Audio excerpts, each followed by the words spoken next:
Ya, Shalom, Soteria. Selamat berjumpa kembali dengan saya Bejana. Pada hari ini, Rabu malam, dalam acara DM, doa, dan pengurapan. Saudara-saudara, beberapa Rabu ini saya melayani dengan tema Firman-Nya pasti berhasil. Rabu yang lalu sudah seri 8 dan ini yang ke-9. Dan saya akan mengakhiri saudara-saudara tema ini ya. Untuk sampai Rabu ini saja.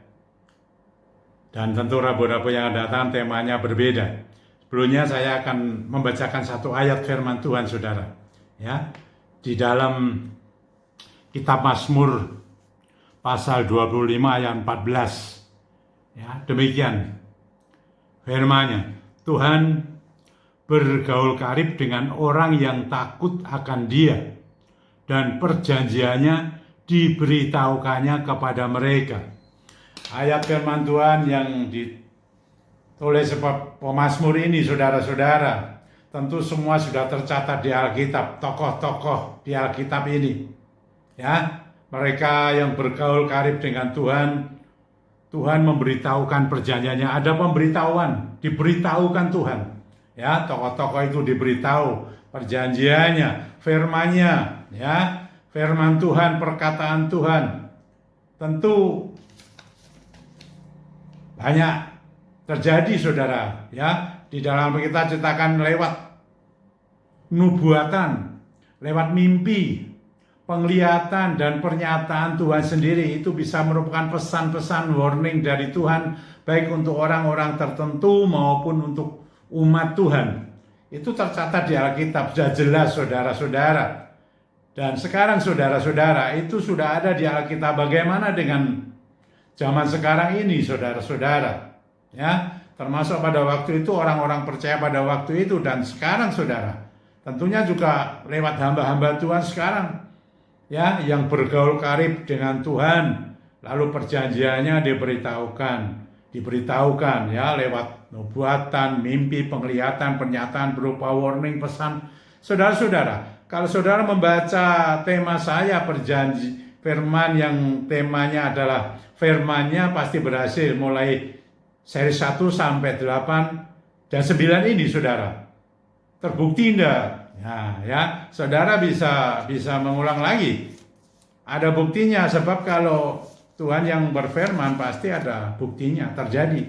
Bukan soal untuk publikasi pribadi kita, enggak, saudara, itu firman Tuhan. Dan hati-hati, ya, saya sudah sampaikan di Ulangan 18 seringkali, hati-hati kalau bukan dari Tuhan, berani menyampaikan dari Tuhan, ada resikonya saudara, ya. Di dalam Kitab Ulangan pasal 18, saudara mulai baca ya ayat 20 dan seterusnya itu saudara-saudara. Puji Tuhan saudara-saudara, dan yang mau saya sampaikan, dan ini saudara bisa membuktikan karena sudah saya sampaikan ya hal ini berkali-kali, karena ini peristiwa sudah terjadi 2 atau 3 tahun yang lalu saudara-saudara. Ya, ketika Tuhan memberitahu saya lewat pernyataannya, lewat pesannya, apa ini warning saudara-saudara. Ya, Tuhan mengatakan bahwa akan terjadi di dunia ini, di dunia ya. Tuhan ngomong di dunia, bukan hanya satu negara, satu kota begitu, tapi di dunia akan terjadi virus ya yang belum ada vaksinnya. Dan Tuhan mengatakan banyak virus. Saya tidak tahu saudara, tapi Tuhan menyampaikan dan saya sampaikan itu dalam khotbah saya di ADM, di hari Minggu, hari Rabu, juga di doa subuh hari Sabtu, saudara-saudara. Itu pernyataan Tuhan, itu 2-3 tahun yang lalu, ya. Seingat saya begitu, saudara-saudara. Ya, akan ada virus, banyak virus yang belum ada vaksinnya. Dan saudara-saudara, saudara lihat, pada tahun 2020 ini, ada virus, saudara-saudara, yang sampai sekarang ini belum ada vaksinnya dan sedang diusahakan vaksinnya. Kita berdoa untuk itu. Kita berdoa untuk pemerintah Indonesia, kita berdoa untuk Bapak Presiden dan seluruh jajarannya dan seluruh rakyat Indonesia supaya mereka boleh benar-benar dalam perlindungan Tuhan. Saya beritahu, benar-benar saudara, ya, ini mengalami masa-masa yang sangat berat. Virus saudara, dan ini sudah terjadi. Virus corona, COVID-19 ini. Belum ada vaksinnya, sedang diusahakan. Dengan seluruh dunia sedang berusaha. Dan katanya sudah ada saudara. Tapi Tuhan mengatakan banyak, hati-hati saudara-saudara. Dan ternyata terbukti. Ada virus terjadi betul-betul. Dan itu dinyatakan Tuhan lewat saya. Dan saya sampaikan sudah itu saudara. Dan ternyata terbukti. Bukan omong kosong saudara. Dari Tuhan. Dan itu pada akhir Desember menjelang tahun 2020, Tuhan juga mengatakan kepada saya berpesan, akan terjadi banyak goncangan iman. Bagaimana saudara sekarang? Tergoncang enggak? Ini masalah kesehatan, masalah ekonomi, mengimbas macam-macam saudara-saudara. Masuk dalam rumah tangga, keluarga, apa saja. Ya, pendidikan. Ini saudara-saudara, iman tergoncang saudara-saudara. Iman tergoncang. Itu disampaikan Tuhan. Dan awal tahun 2000 Januari, Tuhan menambahkan, maka itu saudara, Tuhan mengatakan kamu butuh iman yang kuat, iman yang sehat, iman yang teruji. Ini saudara-saudara, disampaikan dan ini dibuktikan dan terjadi benar-benar. Dan saya sampaikan hanya Roh Kudus yang mampu melakukan untuk membuat iman kita kuat. Ada kuasanya, iman kita sehat, iman yang tidak sakit-sakitan, tidak terkontaminasi dengan penyakit dunia ini saudara. Iman ini, iman yang sehat, kita tidak akan pergi kemana-mana, hanya kepada Dia, Sang Juru Selamat, Tuhan kita yang hidup, Tuhan Yesus Kristus. Jangan sampai ada penyakit saudara-saudara, iman kita itu disakiti penyakit yang datang dari iblis saudara-saudara. Dan teruji, diuji benar-benar saat ini. Mari saudara-saudara, kita butuh Roh Kudus. Saya mau membuktikan, ya, kalau saya mau bicara mengenai apa yang sudah disampaikan Tuhan kepada saya, tentu tidak hanya sampai 9 seri saja, banyak saudara-saudara, mengenai orang yang sakit, mengenai orang yang hilang ingatan, dan macam-macam saudara. Tuhan memberitahu, dan tentunya saudara, tidak semua itu. Ada yang sifatnya umum saudara, ada yang sifatnya perorangan, pribadi lepas pribadi. Ketika mereka ketemu saya di kantor pada waktu itu, Tuhan berbicara. Dan tentu tidak semua seperti itu saudara, karena saya bukan seorang paranormal. Saya bukan seorang peramal, bukan. Saya hamba Tuhan. Ya, di mana Tuhan yang bekerja mengatakan segala sesuatunya apa yang akan terjadi. Dan itu tidak harus selalu begitu saudara. Tapi Tuhan punya kehendak sendiri dan saya melakukan itu. Mari saudara-saudara. Saudara perlu kekuatan. Terus-menerus. Di mana Roh Kudus itu sudah dicurahkan. Tidak usah diminta lagi saudara. Tapi sudah dicurahkan. Yang saudara minta adalah supaya Roh Kudus bekerja. Dan saudara membuka diri. Seluruhnya jiwa roh dan tubuh membuka diri kepada Roh Kudus. Supaya Roh Kudus itu pun bekerja di dalam kehidupan kita sampai Tuhan Yesus datang yang kedua kali.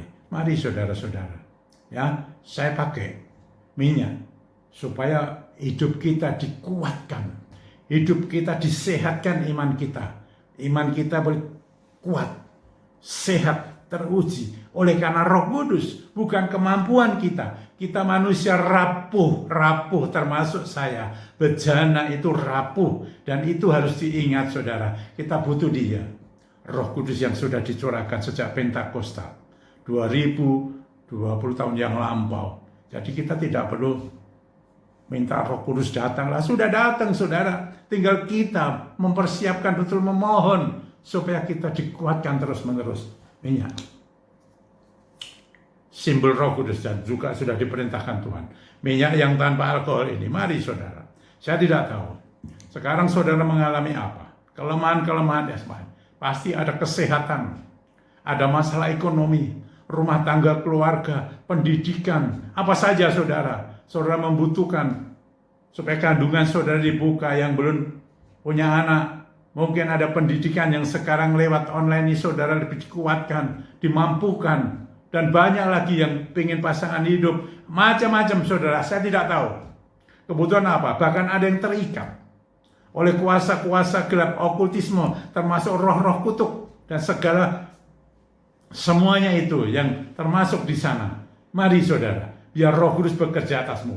Mari kita pakai minyak ini. Bapa yang di surga, kuduskanlah minyak ini supaya kudus dan Roh Kudus yang bekerja. Dan demikian juga Tuhan kepada umat-Mu yang minyak belum dikuduskan, sekarang dikuduskan di dalam nama Tuhan Yesus Kristus, supaya Roh Kudus yang bekerja.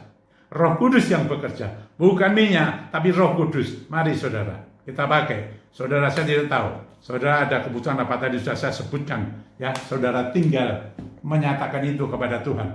Mari, ini saudara ya, diurapkan, jangan dioles, diurapkan dalam nama Tuhan Yesus Kristus.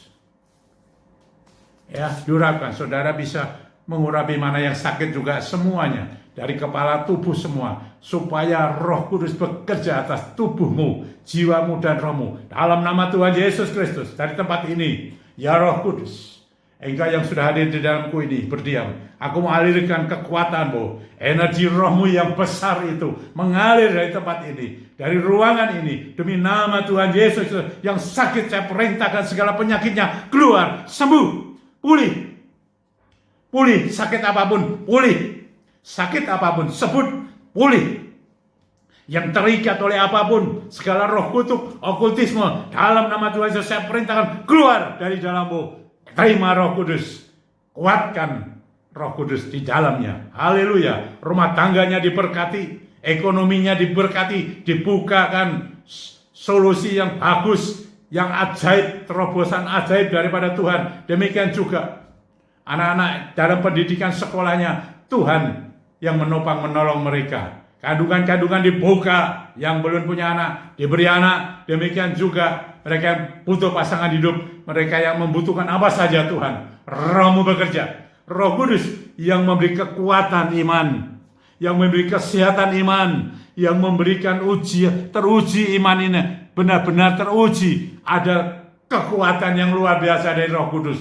Ada iman yang kuat, iman yang sehat, iman yang teruji. Berembuslah mengalir kepada umat-Mu. Diberkati umat-Mu, diberkati umat-Mu, jiwa, roh, dan tubuhnya. Terima kasih Tuhan. Mari Roh Kudus, kerjakanlah ini bagian-Mu bersama-sama ini. Haleluya, puji Tuhan. Mari kita sembah Dia. Ku nyanyi haleluya, puji Tuhan. Sampai saudara raboyakan dengan tema yang baru. Tuhan memberkati. Silakan saudara-saudara bersaat teduh. Kemuliaan Tuhan dinyatakan kepadamu demi nama Tuhan Yesus Kristus. Haleluya. Amin.